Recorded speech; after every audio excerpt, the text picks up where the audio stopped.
Hello and welcome to this edition of News Today. Without delay, let's have a look at the headlines first. Prime Minister lays foundation stone for Vadhvan Port under Sagarmala program. SC to set up 5-judge constitution bench to discuss ceiling on borrowing by states. A rare land originating cyclone Asna formed over the Kutch coast in Gujarat. Prime Minister inaugurated 218 projects to boost Fisheries Sector. Prime Minister highlighted India's Fintech prowess at Global Fintech Fest 2024 in Mumbai. In a historic move to boost India's maritime infrastructure, the Prime Minister has laid the foundation stone for the Vadhvan Port under the ambitious Sagarmala program. Set to become Maharashtra's third major port, Vadhvan promises to transform India's position in global trade.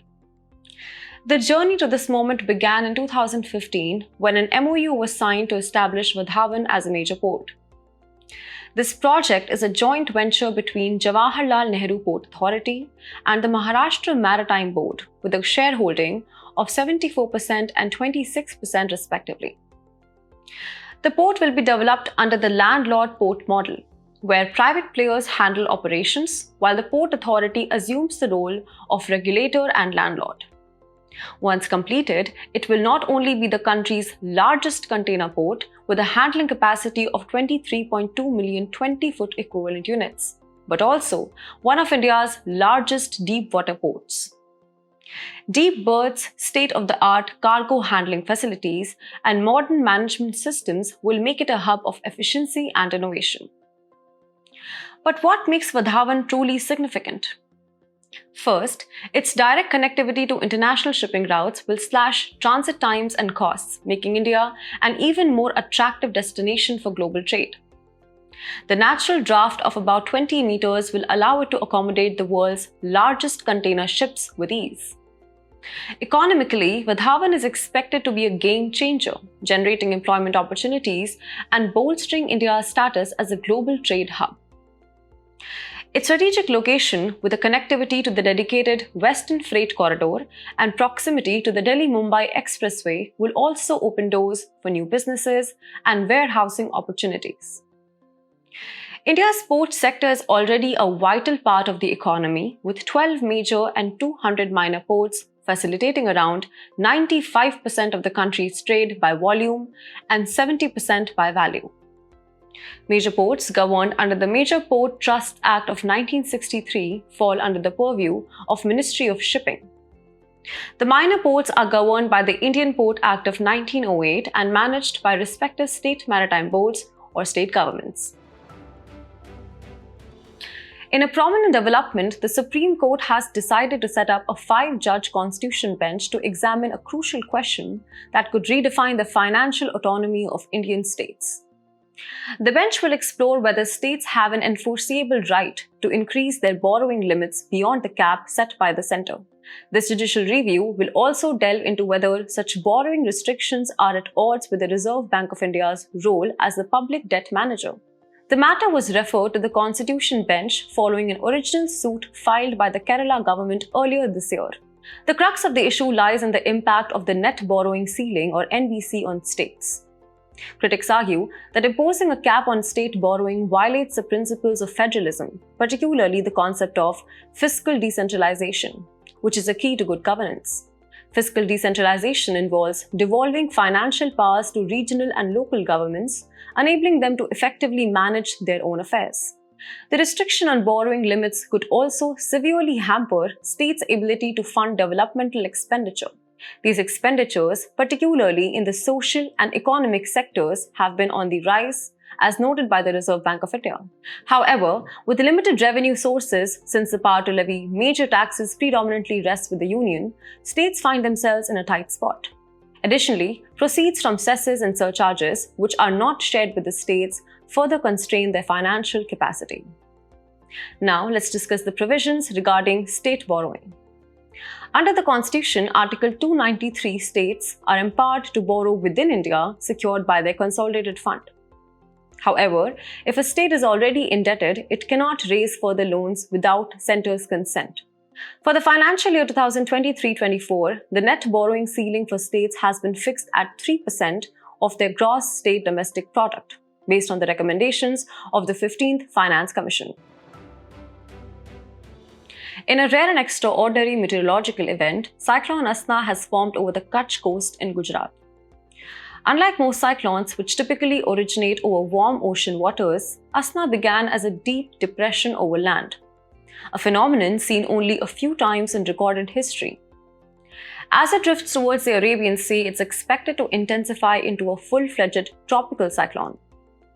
Cyclones generally form when specific atmospheric and oceanic conditions align.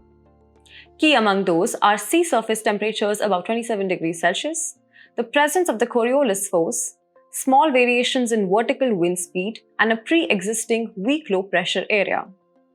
Interestingly, tropical cyclones are rare near the equator due to the absence of the Coriolis force. As per the India Meteorological Department, this rare occurrence has only been recorded 3 times in history.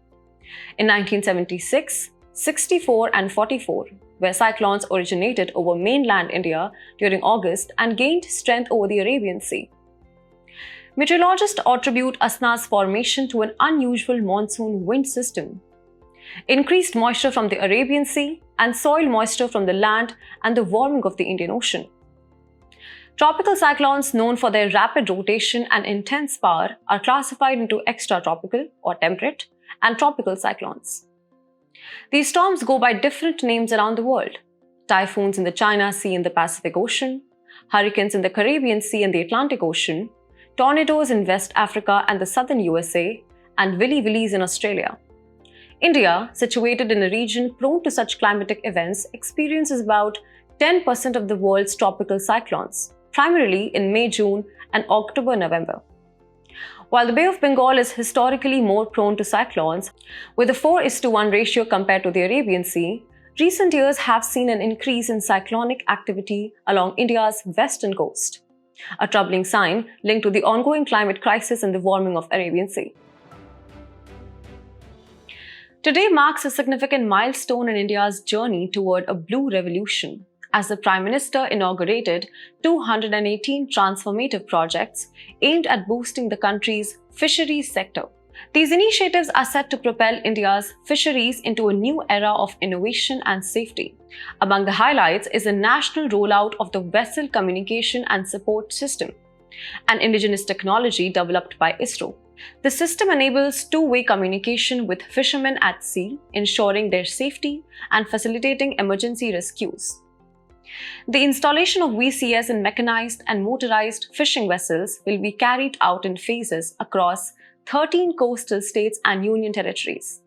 The Prime Minister also laid the foundation stone for several infrastructure projects. These include the development, upgradation, and modernization of fisheries harbors, landing centers, and fish markets. Another key focus is the development of integrated aqua parks and the adoption of advanced technologies such as the recirculatory aquaculture system or RAS and biofloc. These innovations are designed to increase fish production and sustainability. Aqua parks introduced under the PM Matsya Sampada Yojana will serve as hubs for various fisheries activities. RAS allows for high-density fish culture by recycling and reusing water in fish tanks, while biofloc, an eco-friendly technique, promotes in situ microorganism production. Given all these benefits, the significance of these projects are obvious. It will enhance fish production, improve post-harvest management of fish and seafood. Additionally, it will generate more than 5 lakh employment opportunities and also foster women empowerment. Wrapping up, as the world's second largest fish-producing country, India's current fish production stands at an impressive 170 lakh tons. However, with an estimated marine fisheries potential of 5.31 million tons, the scope for growth is immense. Flagship schemes like the Pradhan Mantri Matsya Sampada Yojana, along with initiatives such as the Fisheries and Aquaculture Infrastructure Development Fund and the extension of Kisan credit cards to fishers and fish farmers, are all working towards realizing this potential. In a world where financial technology is rapidly reshaping economies, India stands at the forefront, driving innovation and inclusion. The Global Fintech Fest 2024 in Mumbai was a testament to this. with the Prime Minister proudly highlighting India's unparalleled Fintech prowess. Jointly organized by the Payments Council of India, the National Payments Corporation of India, and the Fintech Convergence Council, the GFF 2024 brought together industry leaders and innovators from around the globe. But it was India's story that stole the spotlight. With an astounding adoption rate of 87%, far surpassing the global average of 67%, India's fintech sector is a force to reckon with. Thanks to the transformative JAM Trinity, Jan Dhan, Aadhaar and Mobile, India now accounts for nearly 50% of the world's digital transactions. Over the past decade, the sector has seen investments exceeding $31 billion, with startup growth soaring by 500%. The impact? Far-reaching and profound. Fintech has democratized financial services. UPI has enabled 24/7 banking services, closing the rural-urban divide. Schemes like PM Swanidhi have empowered street vendors with easy access to loans. For women, Fintech has been a game changer. Over 29 crore Jan Dhan accounts have been opened, connecting women to self-help groups and banking facilities. Moreover, 70% of Mudra Yojana beneficiaries are women, underscoring the sector's role in driving women's empowerment. Beyond inclusion, Fintech has also played a crucial role in tackling the parallel economy. Digital transactions have brought transparency, reducing black money circulation, and direct benefit transfers have plugged leaks in government welfare schemes. But it's not just about inclusion and transparency, it's about opportunity. Platforms like the Open Network for Digital Commerce are opening new doors for small entrepreneurs, while digital vouchers like e-Rupee are improving liquidity and cash flow for small institutions. Fintech isn't just about transforming lives, it's enhancing dignity and quality of life. From remote healthcare to digital education and skill learning, the sector is at the heart of Digital India. To continue this momentum, the government has rolled out key initiatives. The Bank Sakhi program, launched under PM Jan Dhan Yojana, is empowering first-time women customers with female banking correspondents. The removal of the angel tax, an allocation of Rs 1 lakh crore for research and innovation, and the implementation of the Digital Personal Data Protection Act 2023 are all paving the way for fintech's bright future in India. In today's Personality in News, we'll be discussing Major Dhyan Chand. National Sports Day is celebrated on August 29th to commemorate the birth anniversary of Major Dhyan Chand. Famously known as Hockey Wizard and the Magician due to his stick work and understanding of the game, he played a crucial role in securing India's Olympic gold medals in 1928, 32 and 36. He received the Padma Bhushan in 1956. Major Dhyan Chand Khel Ratna Award is given for outstanding sports performance over 4 years, named in his honor. He displayed values of perseverance, discipline, sportsmanship and more. As we conclude today's main news, let's have a look at some quick updates. India and Malaysia sign a MOU for strengthening cooperation in the field of tourism. It will help in promotion and marketing of tourism, with special focus on medical tourism, business tourism, and ecotourism, expansion in tourism research and training, etc. The member states of the CSC signed the Charter and MOU for establishment of the Colombo Security Conclave Secretariat. It is a regional security grouping. The aim is to make maritime security, marine pollution response priorities for the Indian Ocean region. Government accorded Navratna status to 4 central public sector undertakings. These are Railtel Corporation of India, Solar Energy Corporation of India, Satluj Jal Vidyut Nigam, and National Hydroelectric Power Corporation. EDRS application must be filed within 1 month from the date of receipt of specified order. Central Board of Direct Taxes had notified the EDRS 2022 to reduce litigation and provide relief to eligible taxpayers. Hindustan Aeronautics Limited has entered into an agreement with Safal Helicopter Engines Private Limited to develop and produce Aravali engine. It is being developed for powering next-generation helicopters of Hindustan Aeronautics Limited Indian Multi-Role Helicopter and Deck-Based Multi-Role Helicopter. Measurements from NASA's Endurance mission confirmed the existence of Earth's ambipolar electric field responsible for shaping Earth's ionosphere. Launched in 2022, Endurance mission aims to measure Earth's global electric potential. Both the Finance Ministry and RBI issued clarification that persons of queer community can open joint bank accounts and declare their partners as nominees.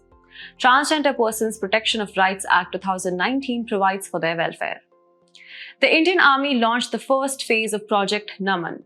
It is designed to provide dedicated support and services to defense pensioners, veterans, and their families. Project involves the establishment of reception and facilitation centers.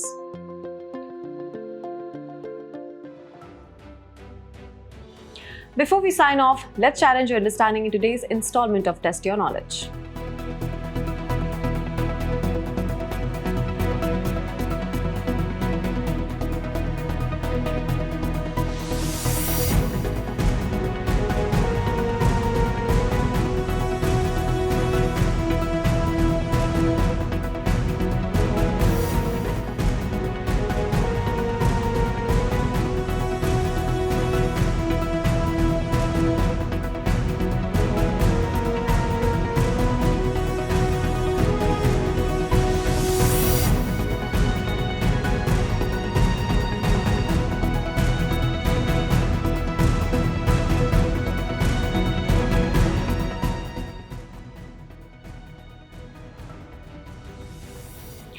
Thank you for joining us. We hope you found this episode of News Today engaging.